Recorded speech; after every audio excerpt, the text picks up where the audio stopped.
First question क्या है। First is शब्दों के अर्थ अंग्रेजी में लिखिए। कई बार ऐसा होता है ना, बच्चे अंग्रेजी में वर्ड्स तो सीख लेते हैं पर उसका हिंदी मीनिंग उन्हें पता नहीं होता। तो यहाँ पर हमें क्या करना है, जो हिंदी के शब्द दिए हैं इसे बच्चों को हम रीड करना सिखाएंगे और इंग्लिश में इसका मीनिंग क्या होता है ये भी बताएंगे, जिससे कि बच्चों को मीनिंग जब समझेगा तो हिंदी के शब्द भी उन्हें याद करने में आसानी होगी। जैसे घंटी, घंटी को इंग्लिश में क्या बोलते हैं, बेल, BELL। कक्षा, इसका मतलब होता है क्लास। घर, घर को अंग्रेजी में क्या बोलते हैं, होम। रोज, डेली। पाठशाला, स्कूल। दिन, डे। तारे, स्टार्स। सूरज, सन।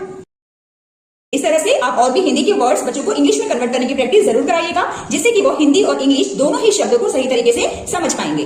अगली वर्कशीट है शब्दों को पूरा करो, राइट मिसिंग लेटर। यहाँ पर बच्चों को सही वर्ण फिल करते हुए शब्दों को पूरा करना है। इस तरह की वर्कशीट जब आप बच्चों को करवाएं तो वही शब्द इंक्लूड करें जिसकी प्रैक्टिस आप बच्चों को डेली करवा रहे हैं, जिससे कि बच्चों को समझने में आसानी मिले और वो सही शब्द को लिख सकें। जैसे यहाँ पर मैंने लिखा है छा, तो कौन सा वर्ण हम यूज करेंगे तो ये शब्द पूरा हो जाएगा, ता, छाता।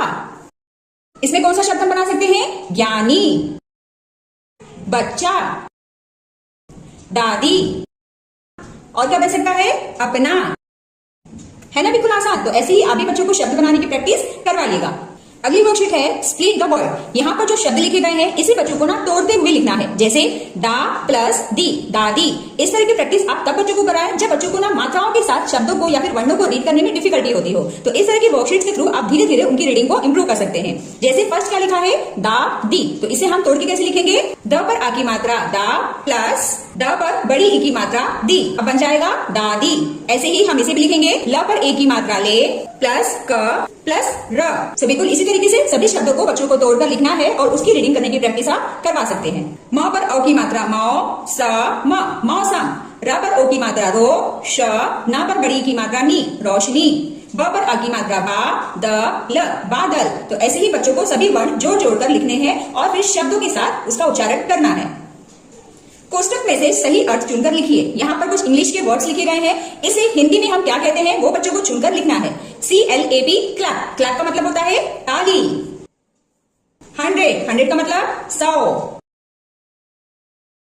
नेम, नेम का अर्थ होता है नाम। गेम, गेम को हम इंग्लिश में क्या बोलते हैं, खेल।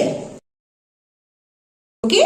अगली वर्कशीट में बच्चों को कुछ फलों के नाम यहाँ पर लिखने के लिए दिए गए हैं। इसके थ्रू आप जान पाएंगे कि बच्चे शब्दों को सही तरीके से मात्राओं का इस्तेमाल करके लिख पा रहे हैं या नहीं, और जहां पर भी कमी हो रही है उस पर हमें ध्यान देना है और बच्चों को एंकरेज करते हुए वो चीज हमें सिखानी है। जैसे फलों के नाम में क्या क्या आ जाएगा, अंगूर, अ पर अंग की मात्रा अंग, ब पर बड़ी ऊ की मात्रा गु, र, अंगूर। सेब, स पर ए की मात्रा से, ब, सेब। अ पर आ की मात्रा आ, म, आम। अनार, अ, न पर आ की मात्रा ना, र, अनार। और क्या लिख सकते हैं, संतरा। ठीक इस तरह से मात्राओं की नॉलेज को और भी अच्छा करने के लिए आप बच्चों को मात्राओं से रिलेटेड कुछ इस तरह की वर्कशीट्स बनाकर दे सकते हैं। इसमें बच्चों को शब्दों को रीड करना है और सेम शब्द में जो भी मात्राओं का इस्तेमाल किया गया है वो इसमें किस शब्द में किया गया है उसे बच्चों को सर्च करके गोला लगाना है। जैसे तोता, त में ओ की मात्रा है तो किसमें ओ की मात्रा का इस्तेमाल, मोर में म पर ओ की मात्रा है तो मोर को हम गोला लगाएंगे। लौकी, ल पर औ की मात्रा है तो किस शब्द में औ की मात्रा का इस्तेमाल हुआ है, मौसम में। खेल, सेब, ए की मात्रा दोनों में ही इस्तेमाल की गई है। सिर, छोटी ई की मात्रा का इस्तेमाल हुआ है तो किसमें छोटी की मात्रा हम देख रहे हैं, किताब में।